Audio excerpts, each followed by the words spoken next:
mi redentor y roca. El domingo pasado pudimos concluir con nuestro estudio de la carta del apóstol Pablo a Tito,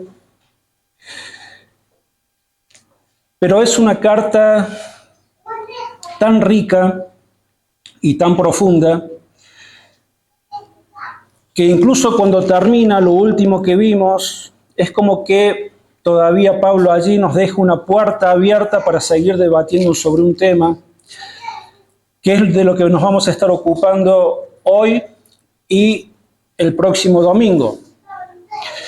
Pero habiendo estudiado la carta de Pablo a Tito, nosotros pudimos ver con toda claridad de que el tema que atraviesa toda la carta, el tema principal es el de que la iglesia del Señor Jesucristo, aquellos que hemos sido redimidos por la sangre bendita del Cordero de Dios, pues entonces, decía Pablo, debemos ocuparnos en buenas obras.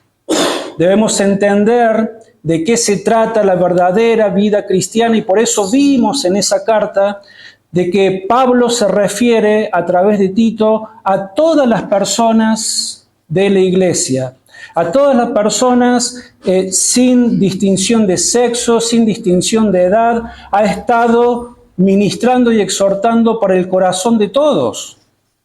Comenzaba haciendo referencia a aquellos pastores, a aquellos líderes, a aquellos ancianos que Tito debía establecer para poner en orden la iglesia allí en Creta, y tenían que ser hombres maduros en la fe, hombres fieles, hombres irreprensibles y demás. Entonces comienza diciéndole de alguna manera, estos hombres deben ocuparse de formar, y vos, Tito, tenés que formar en ellos un carácter que sea piadoso, un carácter que después ellos estén preparados para poder servir a los demás, ocuparse en buenas obras. Y también vimos que exhortaba no solamente a los ancianos en términos de liderazgo, en términos del oficio, anciano o pastor, que es lo mismo, sino que también se ha dirigido a los ancianos, es decir, a aquellos hombres ya de edad avanzada, y les decía de que estos hombres debían ser sobrios, serios, prudentes, sanos en la fe, etc. O sea, ocuparse también de su propio carácter, aunque ya son hombres maduros de edad avanzada, pero con el mismo fin, no solamente para ocuparse de ellos mismos por ellos mismos, sino también para poder estar en condiciones de ministrar las vidas de los demás. Así también exhortó a las ancianas, a las mujeres mayores de la iglesia, para que también se ocupen de tener vidas piadosas, que sean reverentes en su porte, que no sean calumniadoras, etc. Todo lo que vimos allí, ¿para qué? Para que ellas a su vez puedan exhortar y cuidar del corazón de las jóvenes, de las mujeres más jóvenes que venían detrás de ellas, y enseñarles a que sean prudentes, a que sean castas, a que sean amadoras, que amen a sus hogares, a sus familias, a sus esposos, que críen a sus hijos en el temor del Señor. O sea, ocuparse en una vida de piedad, en una vida de buenas obras, e incluso también la exhortación llegó para los esclavos, que veíamos que el paralelismo con nuestro día era como exhortar a aquellos que son empleados en relación de dependencia y ver cómo deben desarrollarse en su ámbito laboral, cómo relacionarse con sus jefes, sus compañeros, etc. Y también cuidar de su testimonio, tener vidas piadosas, vidas de piedad, ocupándose en primer lugar por el carácter y la persona de cada uno de ellos mismos. ¿Para qué? Para que en la práctica, en la vida cristiana práctica, todos estén capacitados y calificados para poder servir a los demás. Por eso Pablo, vez tras vez, en 5 oportunidades, en una carta tan breve, con 3 capítulos nada más, en 5 oportunidades usa esta frase y dice, estén ocupados en buenas obras, en buenas obras. ¿De qué manera tenemos que ocuparnos de los demás? Pues de muchas maneras. Una de ellas es compartir el Evangelio, y veíamos de que para eso tenemos que ocuparnos, tenemos que predisponernos. Tenemos que ser intencionales en negarnos a nosotros mismos para servir a los demás con el Evangelio. Orar por los demás, ya sea por mis hermanos en la fe o por personas que no conocen al Señor, y dedicar tiempo a la oración desde lo personal, desde lo individual, pero también desde lo comunitario de la vida de la iglesia y participar de la vida de oración de la iglesia, visitar a los enfermos. Todo eso estuvimos viendo, y en la última exhortación donde Pablo dice de que debemos ocuparnos en buenas obras, lo vimos en el verso 14. Que decía, y aprendan también los nuestros a ocuparse en buenas obras para los casos de necesidad, para que no se queden sin dar fruto. Y allí prácticamente termina la carta.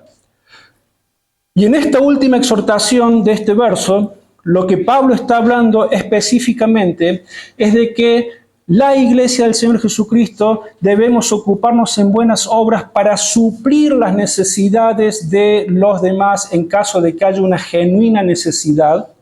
Y esto tenía que ver con lo que vimos, ¿se acuerdan? Pablo le estaba enviando personas, ayudantes, a Apolos y a Zenas, para que ayudaran en la obra en Creta, y Pablo les dice, tenés que ocuparte de que a ellos no les falte nada, de que puedan estar alojados, si hace falta que no les falte alimento, y que la iglesia se ocupe de suplir las necesidades de estos hombres que han dejado todo para servirlos con el mensaje del Evangelio, con el mensaje de la vida, con el único mensaje que puede traer vida eterna a las almas, con el único mensaje que tiene poder para transformar nuestras almas y nuestros corazones y pasar de ese reino de las tinieblas en el que estábamos esclavizados a ser ahora parte de la gloriosa familia de Dios, con esas promesas eternas y gloriosas que Dios ha preparado para nosotros. Entonces digo de que deja una puerta abierta allí porque nos está diciendo al final de que debemos ocuparnos en buenas obras en caso de necesidad. Entonces está diciendo de que tenemos que ser generosos, que de esto hablamos también, de la importancia de entender de que debemos ser personas, hijos e hijas de Dios, de vivir vidas de santidad, vida de piedad y ser generosos, porque es la manera en la que la iglesia del Señor Jesucristo se va a sostener de pie. Si no, no hay manera que esto ocurra. Sin santidad y sin generosidad, no hay manera de que la iglesia del Señor Jesucristo pueda poder cumplir con el mandato que el Señor nos ha dejado de llevar su evangelio hasta lo último de la tierra.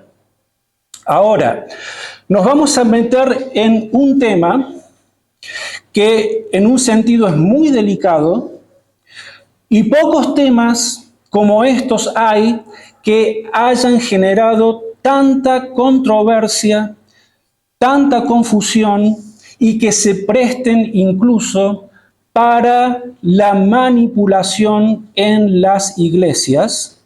Y vamos a hablar del tema del diezmo hoy, y el domingo que viene vamos a hablar del tema de las ofrendas.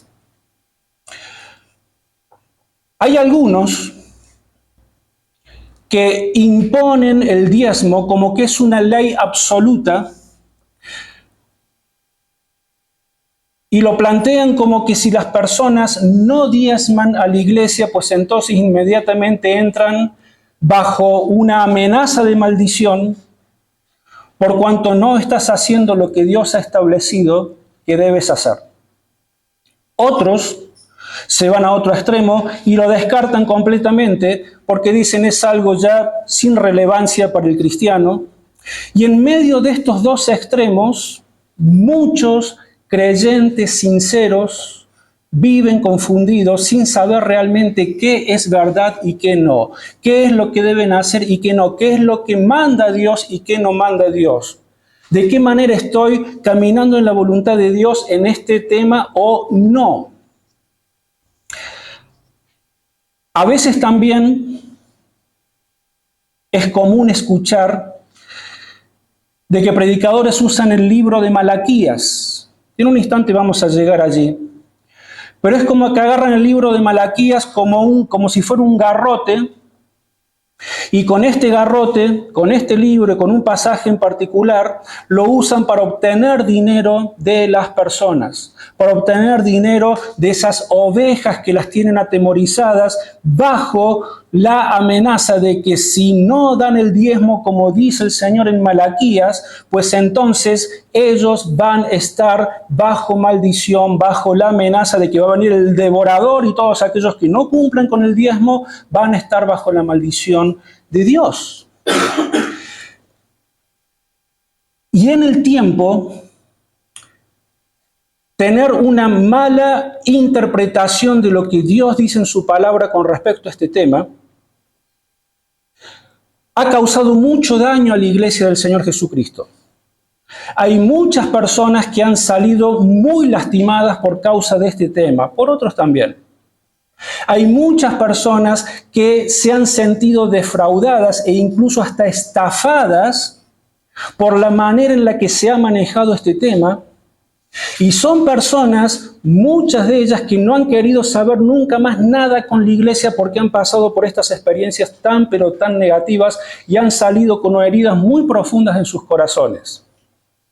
Entonces hay muchas otras personas que quizás nunca han pisado la iglesia, pero escuchan de estos testimonios que son tan oscuros, de experiencias que tienen personas que pasan por las iglesias cristianas, evangélicas, y que se enteran de que personas están siendo presionadas para dar de su dinero, de sus bienes, etc., y que después son decepcionadas, son defraudadas porque no obtienen esas supuestas promesas que Dios les iba a dar, a restituir, a multiplicar a cambio de su diezmo o de lo que ellos dieran.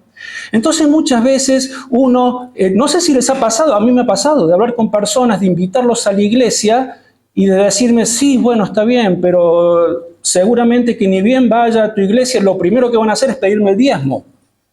Y yo no quiero hacer eso. Otros dicen y observan, y con razón, porque la evidencia está a la vista. Y dicen, mira, los únicos que prosperan en esas iglesias son los pastores. Ellos son los que andan en auto último modelo, etc., y la gente no recibe lo que ellos les prometen. Y en muchos casos ocurre esto. Ahora, tenemos que entender de que en muchos casos quizás se dé esta enseñanza y pastores lo hagan no con mala intención, sencillamente porque entienden que se debe hacer, porque sí lo aprendieron. En otros casos sí es muy evidente que lo hacen con intenciones de sacarle el dinero a la gente. Y por esta razón hay creyentes que, reaccionando en contra de este abuso, entonces han cerrado completamente sus corazones y sus manos para dar para la obra del Señor. Ahora bien, comencemos de a poco a introducirnos en el tema del diezmo.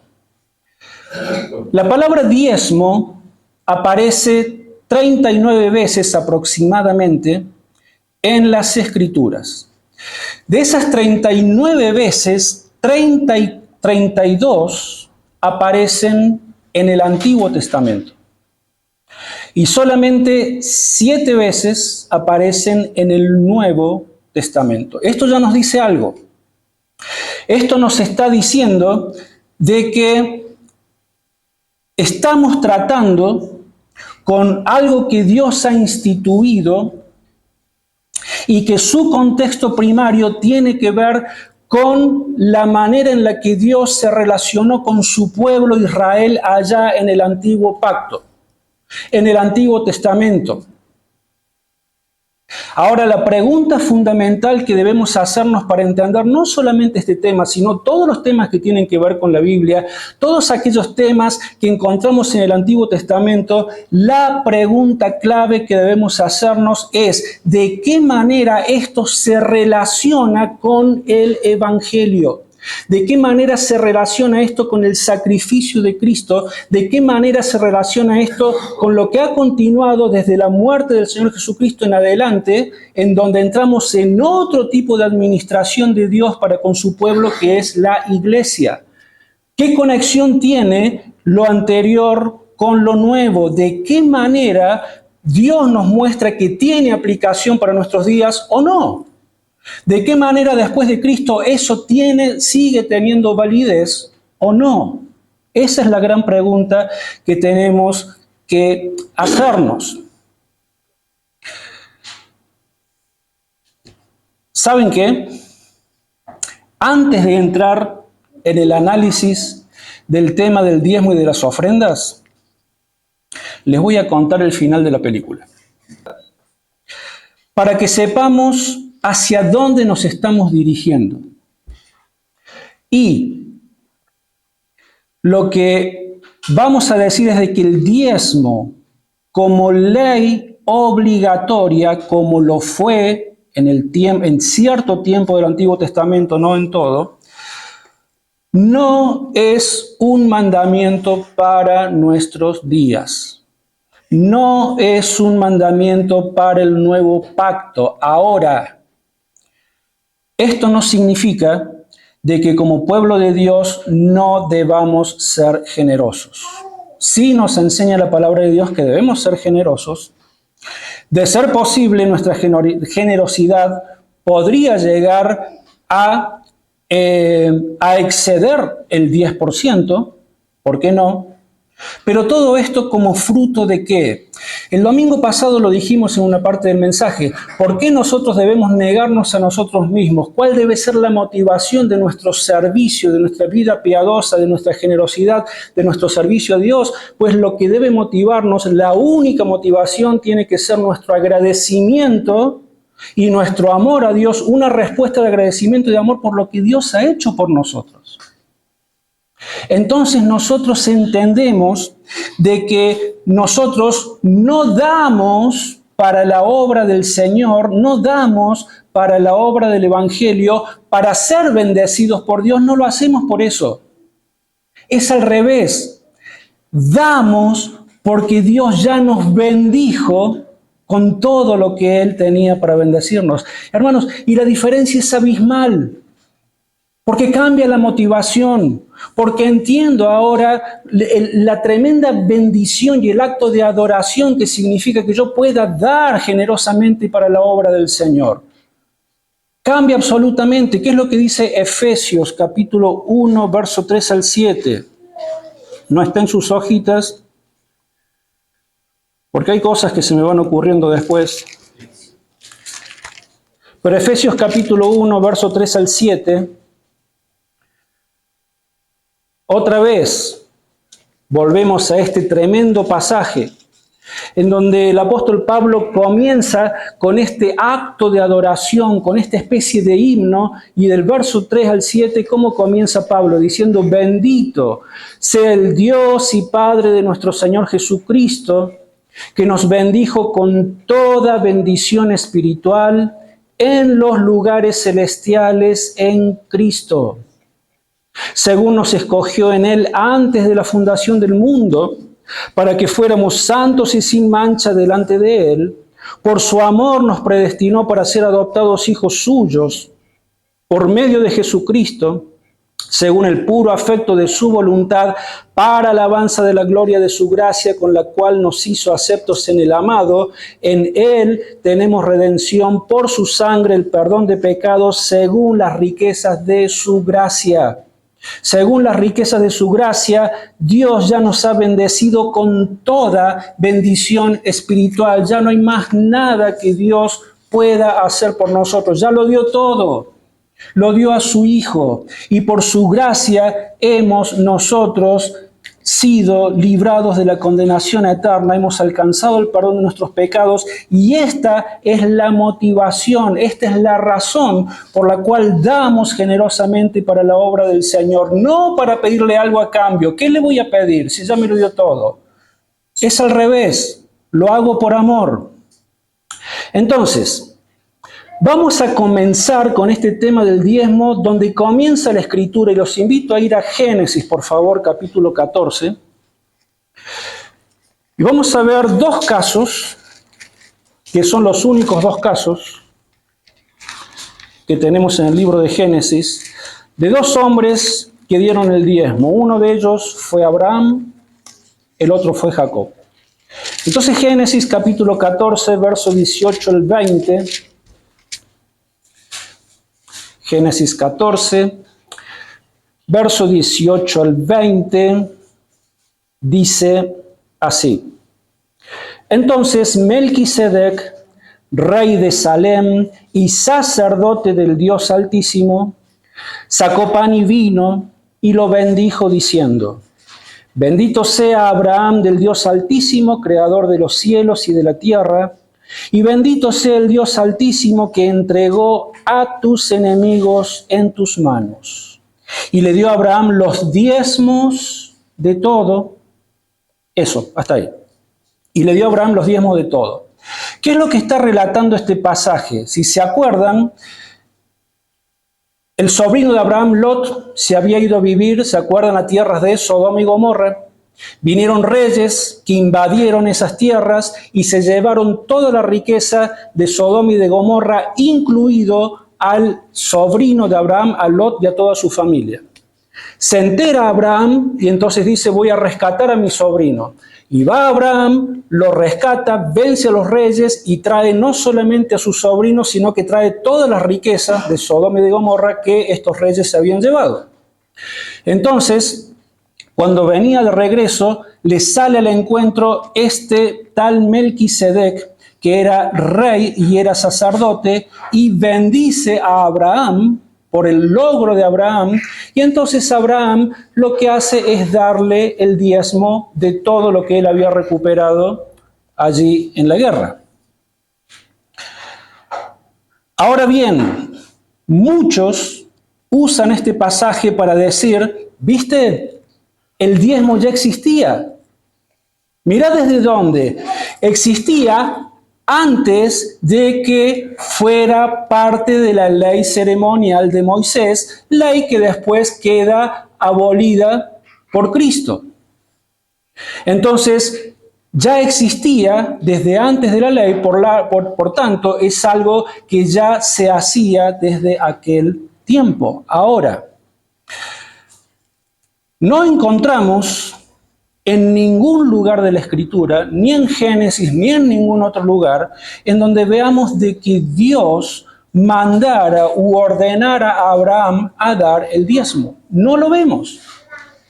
Entonces no vemos de que haya sido algo instituido por Dios desde aquel momento. Estamos ante un hecho absolutamente excepcional y Abraham lo ha hecho de manera voluntaria como única vez en expresión de ¿qué?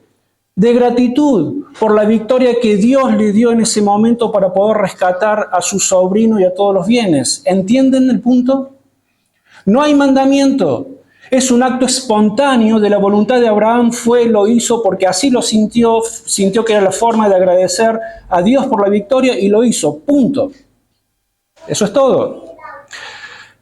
Vamos a Génesis 28. Y acá nos encontramos con el segundo caso, que es el caso de Jacob. Es similar, pero al mismo tiempo es diferente. Y es Jacob. Génesis 28, 22. Dice: y esta piedra que he puesto por señal será casa de Dios, y de todo lo que me des, el diezmo apartaré para ti. Este es Jacob hablando con Dios. ¿Está bien? Bueno, ¿qué es lo que vemos acá? Vemos de que Jacob está haciendo un voto con Dios, pero que es un voto que al mismo tiempo es condicional, o sea, hay una condición. ¿Y quién pone la condición? ¿Dios o Jacob? Jacob. Fíjense, vamos a leer ahora desde el verso 20 hasta el 22. Recién leímos el 22, leamos desde el 20. Dice: allí hizo voto Jacob diciendo: si va Dios conmigo y me guarda en este viaje en que estoy, si me da pan para comer y vestido para vestir, Y si vuelvo en paz a casa de mi padre, Jehová será mi Dios, y esta piedra que he puesto por señal será casa de Dios, y de todo lo que me des, el diezmo apartaré para ti. ¿Qué es lo que está haciendo Jacob?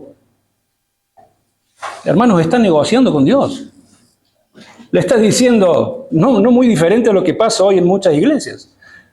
Si vos, Señor, me das esto y esto y esto y esto, ¿sabes qué? Ahí te voy a dar mi diezmo. Si no, no. Bueno, era Jacob. Entonces vemos de que también es un voto condicional, no es un mandamiento. Dios ni abrió la boca en este tema, fueron cosas de Jacob. Jacob está negociando con Dios y, hermanos, sinceramente, este no es un modelo de fe que nosotros queremos seguir. No queremos condicionar a Dios, no queremos negociar con Dios, no queremos decirle, Señor, yo te doy tanto, yo te doy 10 pesos, pero con la condición de que vos, como dice el pastor, después me devuelvas 100. Ahí sí te doy con gozo mis 10 pesos. Pero si no funciona, me voy a sentir defraudado, me voy a sentir herido, me voy a sentir estafado, y así es como se sienten tantas personas. ¿Por qué no funciona así? Porque no es así. Entonces, hermano, la existencia de una práctica antes de la ley dada a Moisés, la existencia de esta práctica que fue ocasional y voluntaria por parte de Abraham y medio extorsionadora por parte de Jacob, ¿sabes qué? No podés convertirla en un mandamiento universal y que sea de aplicativo y normativo para la vida de la iglesia. No hay conexión, ¿se dan cuenta? No podés usar estos pasajes para decir, ¿viste de que tenés que dar el diezmo? Entonces no. Ahora bien, pasa el tiempo. Y ahora sí llegamos al tiempo de Moisés, y vayan buscando el libro de Levítico, por favor. Porque llegamos al tiempo de Moisés y ahora sí el diezmo deja de ser una práctica voluntaria, ocasional, y Dios la convierte en ley. Ahora sí es ley. Ahora sí es obligatoria. ¿Pero para quién? Para Israel como nación. Ahora, el sistema de diezmos en esta época del Antiguo Testamento, como vamos a ver ahora, era mucho más complejo de lo que la mayoría de los predicadores del diezmo enseñan, porque la ley de Moisés establecía no un diezmo, sino 3 diezmos anuales. El primer diezmo lo encontramos, vamos a leer Levítico 27, 30 y 33, y después relacionado con esto, Números 18, 21 y 24. Pero Levítico 27, verso 30 al 33, dice así: el diezmo de la tierra, tanto de la simiente de la tierra como del fruto de los árboles, es de Jehová. Es cosa dedicada a Jehová. Si alguien quiere rescatar algo del diezmo, añadirá la 5ª parte de su precio por ello. Todo diezmo de vacas o de ovejas, de todo lo que pasa bajo la vara, el diezmo será consagrado a Jehová. No mirará si es bueno o malo, ni lo cambiará, y si lo cambia, tanto él como el que se dio a cambio serán cosas sagradas, no podrán ser rescatados. Bueno, hasta allí la institución del diezmo, pero nos aclara para qué era este diezmo. Números 18, 21 al 24. Número 18, 21 al 24 dice así. Dice, yo he dado a los hijos de Leví todos los diezmos en Israel como heredad por su ministerio, por cuanto ellos sirven en el ministerio del tabernáculo de reunión. Los hijos de Israel no se acercarán al tabernáculo de reunión para que no carguen con un pecado por el cual mueran. Pero los levitas harán el servicio del tabernáculo de reunión y ellos cargarán con su iniquidad. Es estatuto perpetuo para vuestros descendientes. No poseerán heredad entre los hijos de Israel, porque a los levitas les he dado como heredad los diezmos de los hijos de Israel, que presentarán como ofrenda a Jehová, por lo cual les he dicho, entre los hijos de Israel no poseerán heredad. ¿Qué es lo que ocurre? ¿Se acuerdan de que Dios saca a su pueblo de Egipto? Pasan 40 años, llegan a la tierra prometida, entran a la tierra prometida y ¿qué hace Dios? Con la dirección de Josué, reparten la tierra, ¿no es cierto? Y allí la tierra es repartida entre las 11 tribus, bueno, más la media de Efraín y Manasés, pero básicamente la reparten entre las 11 tribus de Israel y hay una tribu que se queda sin heredad, era la tribu de Leví. ¿Por qué? Porque Dios apartó a la tribu de Leví para que ellos se encargaran del ministerio del tabernáculo, que era un trabajo enorme. Había que armar, bueno, mientras estuvieron en el camino, habían que armar y desarmar el tabernáculo, pero ya establecidos en la tierra, tenían que estar allí ministrando. Hermanos, yo no sé si se han puesto a pensar la cantidad de sacrificios que se ofrecían por día por causa de los pecados del pueblo. Eran interminables. Era un río de sangre que todos los días se sacrificaban animales y becerros y cabritos y palomas y todo tipo de esos animales, y era interminable, ni que hablar cuando vendían las fiestas de la Pascua, los tabernáculos, etcétera. Era muchísimo trabajo. Entonces Dios dice, los levitas se van a encargar de ministrar esta tarea del tabernáculo, que ninguno de las otras tribus se atreva a venir, porque van a ser castigados, es solamente un ministerio para ellos, pero como ellos no tienen heredad, no tienen tierra donde cultivar, de donde alimentarse, ni criar animales, pues entonces el resto de las 11 tribus van a traer el diezmo de lo que produzca la tierra y las vacas y demás, y los van a traer para alimento y sostén de ellos. Es lo que dice acá este primer diezmo. Y al mismo tiempo, ahí en Números 18:26, nos dice de que los levitas, al mismo tiempo el diezmo que recibían de las otras tribus, ellos mismos tenían que diezmar para el sostenimiento de los sacerdotes, que también eran levitas. Por eso dice el 28, dice, así presentaréis también vuestra ofrenda a Jehová de todos los diezmos que recibáis de los hijos de Israel, se la daréis al sacerdote Aarón como ofrenda reservada a Jehová.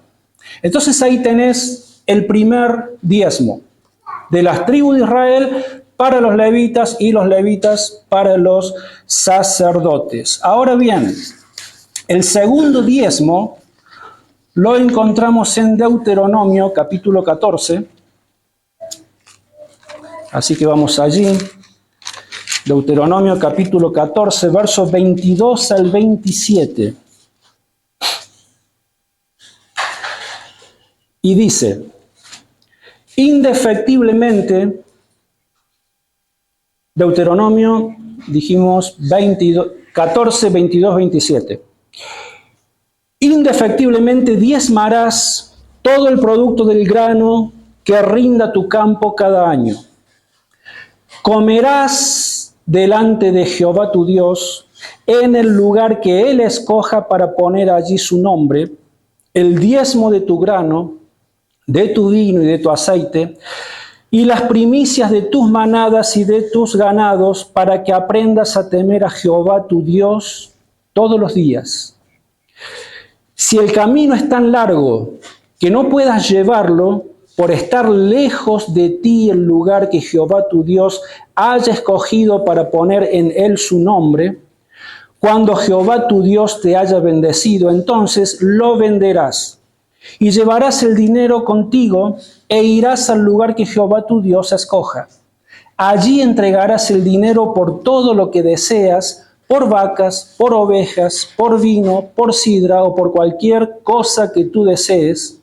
Comerás allí delante de Jehová tu Dios y te alegrarás tú y tu familia. ¿De qué se trata este diezmo? Era un diezmo festivo. O sea, era un diezmo que el pueblo de Israel tenía que apartar para cuando subiera a Jerusalén. Jerusalén fue el nombre que Dios escogió para que estuviera allí su nombre en su templo. Entonces habían judíos que no vivían todos en Jerusalén, que vivían en distintos lugares del mundo conocido en aquel entonces. Pero todos los años ellos tenían que asistir a 3 fiestas. Una de esas fiestas era la fiesta de los tabernáculos, o Sukkot. Entonces, cuando ellos subían a celebrar esa fiesta, ellos tenían que apartar el diezmo de todo lo que vimos. Por eso el Señor les dice, si vivís muy lejos, y es mucho lío que vengas de tan lejos con la vaca, con todas las cosas, vendelo allá. Cuando llegues a Jerusalén, volvés a comprar. Por eso, ¿se acuerdan cuando Jesús tiró la mesa de los cambistas? Porque se hacían enormes negocios con estas fiestas. Bueno, no nos vamos del tema. Volvés a comprar en Jerusalén los animales, todo, y todo eso que vuelvas a comprar lo comen vos y tu familia, que no eran pocos. Entonces, ¿cuál era el propósito de este diezmo? Era subir para celebrar esta fiesta que tenía muchísimo significado, porque esta fiesta de los tabernáculos les recordaba cómo Dios los había cuidado durante los 40 años en el desierto, donde habían habitado en chozas, y había suplido sus necesidades. Entonces Dios quería que conmemoraran eso y que tuvieran un corazón temeroso y agradecido a Dios, que nunca se olvidaran de que Dios era quien hacía provisión sobre sus vidas y que se regocijaran con su familia, que pasaran un tiempo de fiesta y celebración ese tiempo allí en Jerusalén, pero esos diezmos tenían que ser apartados para ser consumidos por la familia misma. Pero era ley. Y era ley. Ahora, hay un tercer diezmo que lo leemos allí nomás a continuación. Deuteronomio 14, 28 al 29 dice: al cabo de 3 años sacarás todo el diezmo de tus productos de aquel año y lo guardarás en tus ciudades.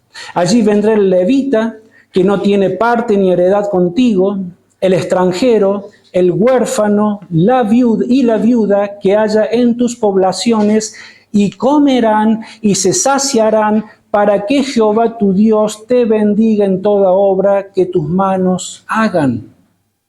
Este es un diezmo que se debía dar cada 3 años. ¿Cuál era el propósito de este diezmo? Pues este diezmo formaba parte de un sistema de ayuda social para los que menos tenían, para suplir las necesidades, la viuda, los pobres, etcétera, incluidos los levitas. Entonces, cuando nosotros sumamos estos diezmos, un israelita promedio no daba el 10%, sino que daba como mínimo el 23% anual, porque si ese diezmo que se daba cada 3 años lo divides en 3, te da 33, 3, 3, 3. No sé si se entiende, pero tenés el primer diezmo, el segundo diezmo y el tercer diezmo que lo divides en 3, te da un 23% anual de sus productos, y esto sin contar las múltiples ofrendas adicionales que también se requerían, como la ofrenda por el pecado, por la paz, primicias, etc. Ahora, ¿por qué es importante entender todo esto? Es importante, hermanos, porque cuando un predicador dice de que la Biblia manda dar el 10%, está omitiendo esta realidad, está omitiendo que el sistema era mucho más complejo de lo que parece. ¿Y cómo haces para aplicar eso a la vida de la iglesia? Si es que fuese aplicable, ya hemos visto que no lo es.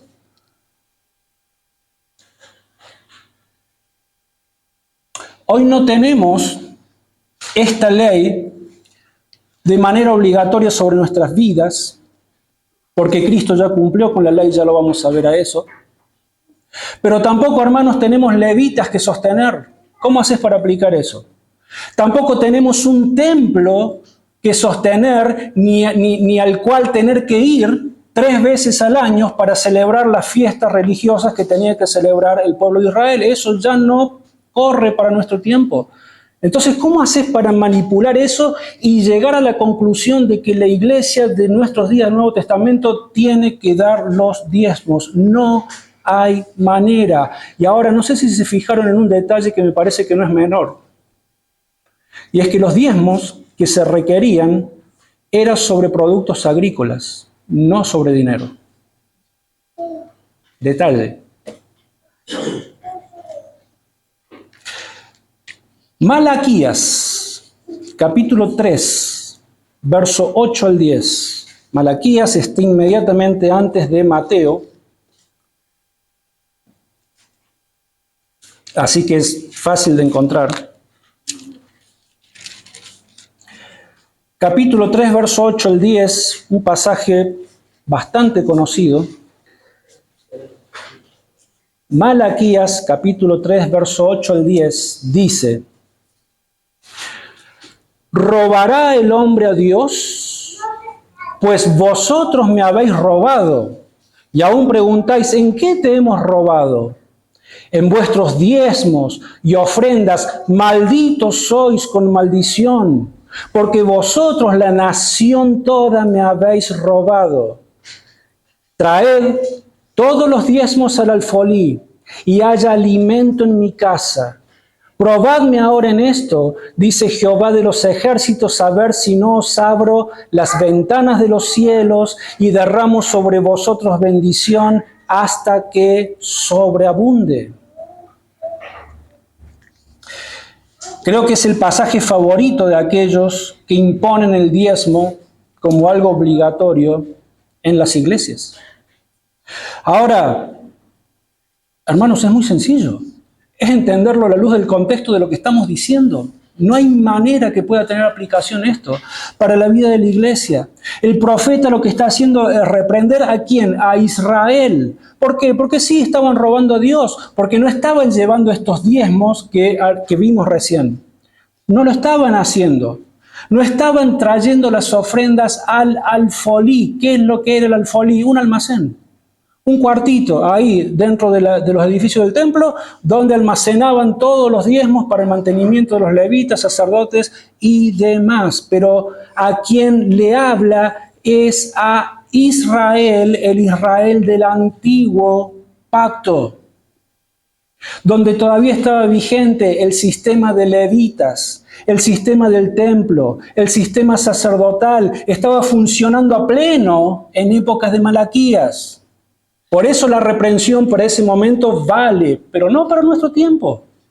La cosa ha cambiado.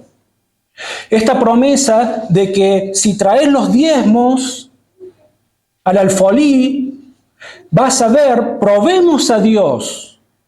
Dios mismo nos está diciendo, probadme en esto, a ver si no abro la ventana de los cielos y te hago cambiar el auto, y te hago prosperar en tu negocio, y te lleno de plata. Pruébenme, pero primero traigan, como Jacob.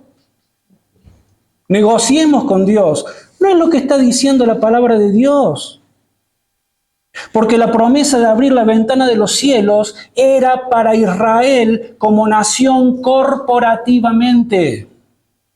No era una promesa de bendición individual, ni mucho menos universal, que haya traspasado los tiempos para seguir amenazando a los cristianos del Nuevo Testamento con la maldición de que si no traes tus diezmos vas a ser maldito por Dios. Y Dios no va a abrir las ventanas de los cielos para bendecirte. Hermanos, eso no es así. Ahora, vamos a ver qué decía la persona más importante acerca de este tema y nos preguntamos si el mismo Señor Jesucristo aprobaba el diezmo. Vamos a Mateo, que lo tienen ahí cerquita, 23. Porque muchos dicen de que Jesús aprobó el diezmo y citan este pasaje. Bueno, examinemos el texto con cuidado, porque también muy frecuentemente es malinterpretado. Mateo, capítulo 23, verso 23, dice: ¡ay de vosotros, escribas y fariseos, hipócritas! Porque diezmáis la menta, el anís y el comino, y dejáis lo más importante de la ley, la justicia, la misericordia y la fe. Esto era necesario de hacer sin dejar de hacer aquello. Observemos varias cosas. Primero, ¿con quién está hablando el Señor Jesús? Él está hablando con judíos que todavía están bajo el antiguo pacto. Porque sí, los evangelios forman parte de los escritos del Nuevo Testamento, pero estamos en una etapa de transición. Porque hasta que Cristo no va a la cruz, todavía estamos en el antiguo pacto y Jesús todavía no había ido a la cruz. Obviamente está hablando con estos judíos. Entonces la ley todavía estaba vigente. Y habla entonces con estos hombres que todavía judíos del antiguo pacto. Jesús mismo, podemos ver de que Él instruyó antes de su muerte, instruyó a sus discípulos a que obedecieran a los fariseos. A que no hicieran lo que ellos hacían, pero sí lo que decían cuando tenía respaldo con las Escrituras. Jesús mismo cumplía con la ley. Jesús mismo iba a las fiestas. Jesús mismo iba a la Pascua. Jesús mismo pagaba los impuestos y todas las cosas que tenía que pagar. Jesús mismo cumplió con toda la ley. Pero todo esto fue antes de la institución del nuevo pacto que fue después de su muerte en la cruz. En segundo lugar, lo que Jesús está criticando acá, el punto no es, el centro no es el diezmo en sí, sino la actitud del corazón de estos hombres. Ese es el problema. Porque Jesús los está reprendiendo no por diezmar, sino por diezmar con un corazón corrompido, con una motivación equivocada, porque estaban llenos de hipocresía, como más de una vez se los reclamó. Porque ellos diezmaban meticulosamente todas las cosas, pero dejaban de lado los principios santos de la ley, como era hacer justicia, misericordia y la fe. Entonces ellos contaban las hojitas de menta o de lo que fueran a diezmar meticulosamente para que fuera exactamente el 10%, y estaban muy preocupados por las ceremonias externas, por los ritos, porque todo se hiciera de manera muy meticulosa y asegurarse de dar exactamente el 10%, ni más ni menos. Pero ¿qué es lo que hacían? Lo que Jesús dice acá: oprimían a los pobres y devoraban las casas de las viudas. Esto lo vemos en Mateo 23:14, después léanlo en casa. ¿Pero qué significaba de que oprimían a los pobres y devoraban las casas de las viudas? Significaba de que estos hombres iban con su porte religiosa, ¿sí? Y en nombre del Señor y con la autoridad que ellos estaban representando, iban y ahogaban a aquellas personas que habían quedado prácticamente desprovistas de sustento. Los pobres y las viudas, que a veces se habían quedado tal vez sin hijos, que sus esposos habían muerto, que les habían dejado alguna tierrita, alguna heredad, y estos hipócritas iban y las presionaban y las obligaban a diezmar estas cosas. ¿Y qué hacían? Se quedaban ellos con estas propiedades. Y Jesús se los está sacando en cara. Ahora otra vez, no muy diferente de lo que vemos que pasa hoy. Muchos líderes religiosos, en el nombre de Jesús, oprimen a las personas que tienen temor de Dios y se aprovechan de esos corazones, malditos hipócritas, y les sacan hasta lo último que tienen, los obligan a diezmar cuando quizás la familia no tiene ni para comprarle 1 litro de leche a la criatura. Y destruyen vidas, y los apartan de la fe, y son rocas, son piedras de tropiezo, personas que nunca más quieren saber nada con Cristo ni con su iglesia, porque dicen son todos unos hipócritas. Más vale que se aten una piedra de molino al cuello y se arrojen al mar, antes que hacer tropezar a uno de estos mis pequeños, dice el Señor. Es cosa muy seria, hermanos. Es cosa muy seria. Y en tercer lugar, esta frase que Jesús dice: esto era necesario hacer sin dejar de hacer aquello. O sea, tenían que hacer las dos cosas: diezmar, pero también ser misericordiosos, no aprovecharse de las personas. Bueno, todo esto otra vez tenemos que interpretarlo en el contexto bíblico del cual estamos hablando. Jesús no está dando un mandamiento permanente para la iglesia del nuevo pacto. Él lo que estaba haciendo y respetando era que mientras existiera la ley mosaica, mientras ésta estuviese vigente, pues entonces estas cosas debían cumplirse. Después de la cruz las cosas cambian. Todo cambia después de la cruz. Cambia radicalmente. La carta a los Hebreos, capítulo 7, verso 12. Toda la carta a los Hebreos, mucho del contenido de la carta a los Hebreos, que les pido estén orando, pero con el favor de Dios, el año que viene vamos a estudiar la carta a los Hebreos. Es tremenda esa carta. ¿Este año o El año que viene. 2027? 2027. Si no viene el Señor. Si no viene el Señor antes. Sí. 2027. Porque hay que estudiarla. Y no me animo a meter manos sin estudiar antes.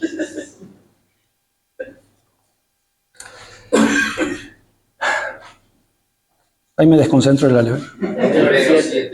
Hebreos 7:12.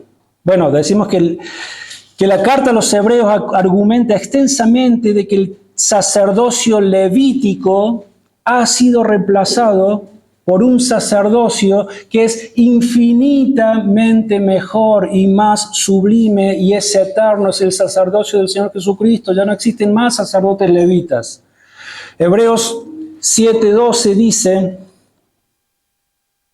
pues cambiado el sacerdocio, necesario es que haya también cambio de ley. ¿Se dan cuenta? Cambia el sistema viejo de sacerdocios levíticas, hay un nuevo sacerdote, cambia también la ley, cambia todo. Ya no es más necesario estar aferrados ni cumpliendo aquellas cosas. Lean después en sus casas Hebreos capítulo 7, verso del 1 al 11, texto un poquito largo, léanlo en casa, pero allí van a poder ver de que habla justamente de que este sistema de diezmos existía para sostener el sacerdocio levítico y el templo y todo lo que hemos dicho recién. Pero cuando este sacerdocio es superado porque viene el gran sumo sacerdote provisto por Dios, el tan esperado por los siglos, viene Jesús. Y Él ahora es constituido como nuestro sumo sacerdote, pues entonces después de la cruz todas las cosas cambian. Cristo es nuestro sumo sacerdote perfecto y Él no necesita de nuestros diezmos para poder sobrevivir. Él es el creador y sustentador y proveedor de todos nosotros. Cuando Cristo viene y es constituido como el sumo sacerdote perfecto, ya el templo físico es reemplazado. ¿Por cuál templo? ¿En quién hace morada Dios por su Espíritu Santo? En su iglesia, en nosotros. Nosotros somos el templo de Dios. No tenemos que ir más a ningún templo específico para poder encontrarnos con Dios. Dios ha hecho morada en nosotros gracias a la obra de nuestro sumo sacerdote. Entonces el fundamento mismo del sistema de diezmos ha sido completamente transformado. No hay que dar más diezmos. Ahora, esto no significa que no debamos dar. Lo que significa es que es otra la motivación. Y la motivación que tenemos ahora y la forma de dar han cambiado bajo el nuevo pacto. Y ahora, hermanos, habiendo entendido esto, estamos llegando al corazón de la enseñanza, ahora sí, del Nuevo Testamento en cuanto al tema de la generosidad cristiana. Dejamos atrás el antiguo pacto y debo decirles que nos encontramos ahora con algo que es absolutamente diferente al sistema de diezmos del Antiguo Testamento. Ahora, es diferente, pero no es menos exigente y no es menos generoso. Al contrario, porque la motivación del creyente del nuevo pacto, como dijimos al principio, hermanos, es infinitamente superior a lo que motivaba a los judíos del antiguo pacto para traer los diezmos y las ofrendas. Nuestra motivación es infinitamente superior. La segunda carta de Pablo a los Corintios, los capítulos 8 y 9. Y yo les voy a pedir, por favor, que esta semana tomen tiempo para leer segunda carta a los Corintios, capítulo 8 y capítulo 9. ¿Por qué? Porque este es el pasaje más extenso del Nuevo Testamento sobre la ofrenda cristiana. Pablo allí lo que está haciendo es organizar una colecta, está juntando dinero de algunas iglesias para poder suplir necesidades de pobres de otras iglesias en Jerusalén que estaban enfrentando un tiempo de hambre y de persecución. Ahora, en medio de esto que Pablo está diciendo, en este proceso de instruir a los corintios, Pablo ha establecido principios que ahora sí son eternos. Y hasta que el Señor regrese.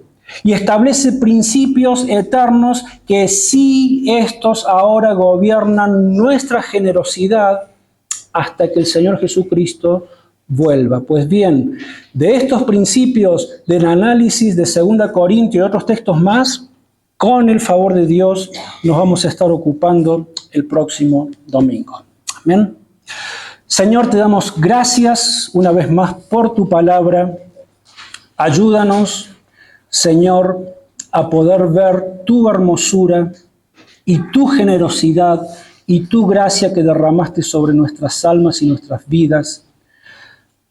Y ayúdanos, Señor, a tener la motivación correcta para aprender a dar con gozo, con alegría, porque como tu palabra lo dice, tú amas al dador alegre.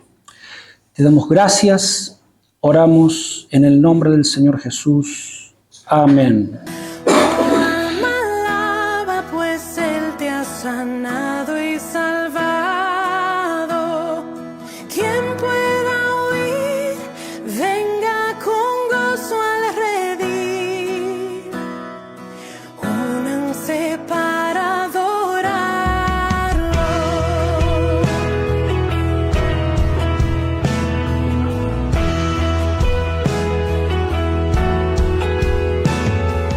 Gloria al Señor, al que sobre la tierra gobierna. Bajo sus alas te cubre y gentil te sustenta. Lo puede